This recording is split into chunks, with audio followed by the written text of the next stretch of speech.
and one of the most exciting times actually coming to South Africa and meeting President Mbeki here in South Africa. We had, in the Maldives, we had our first multi-party elections in 2008. Prior to that, we had dictatorships.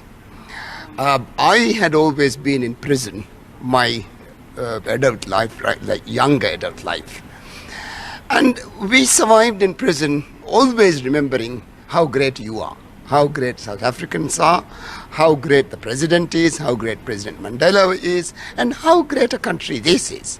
So apart from the conference, being able to come to South Africa, meet your people, see your people, and the president, President Mbeki, is such an honor, and I am very pleased. Now, as for the conference, again, I must mention, the president was here all throughout. He did not miss a single word of the conference. And I was very fortunate to sit right next to the president and also have lunches and dinners with the president. And therefore, the insight into politics, into economics, into strategy that the president has, President Mbeki has. And that is a blessing for me. And I would try my best to use this wisdom and knowledge in my country and in the work that I do. Now, as for the conversation, the Cape Town conversation, very, very interesting, very knowledgeable, very intellectual, and everyone spoke on areas of their speciality. And I think this is an excellent opportunity for many countries to come to South Africa and see what's going on here. Now, I would like to invite President Mbeki to the Maldives and hopefully get the people of the Maldives to see the president also, and also to let the people of the Maldives listen to the president.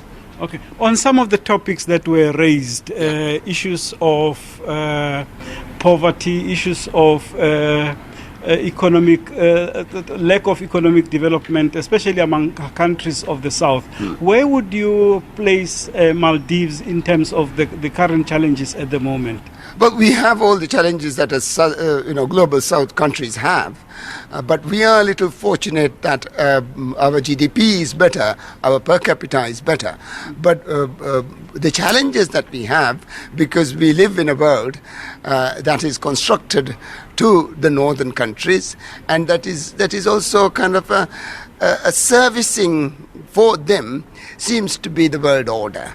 And therefore the difficulties that we encounter, because the whole system revolves around northern countries.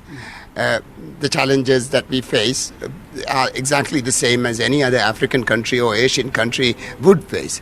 Attracting investments, development projects, justice, climate change. All these issues have great impact on our country, especially climate change. And the idea that the world can move above 1.5 degrees of global warming is outrageous for us. We will not survive above 1.5 degrees. So we cannot have any conversation with anyone that does not agree with 1.5. We cannot have a conversation on our suicide. So for us, climate change is very important, and South Africa, Brazil, India, these countries need to come and agree on 1.5 degrees. I think for us this is very important. And in terms of South Africa, you spoke earlier about how the struggles of South Africa helped you while you were in prison. Yeah.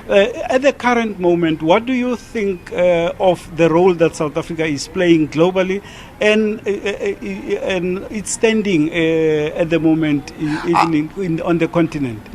I think South Africa must play a bigger role, a global role. It is diminishing, and we would like to see more of South Africa in the Indian Ocean as well. I mean, I come from the Indian Ocean. We are little islands in the middle of the Indian Ocean. We are not far from Africa. We are partly African also. And so we would like more South African engagement in the Indian Ocean.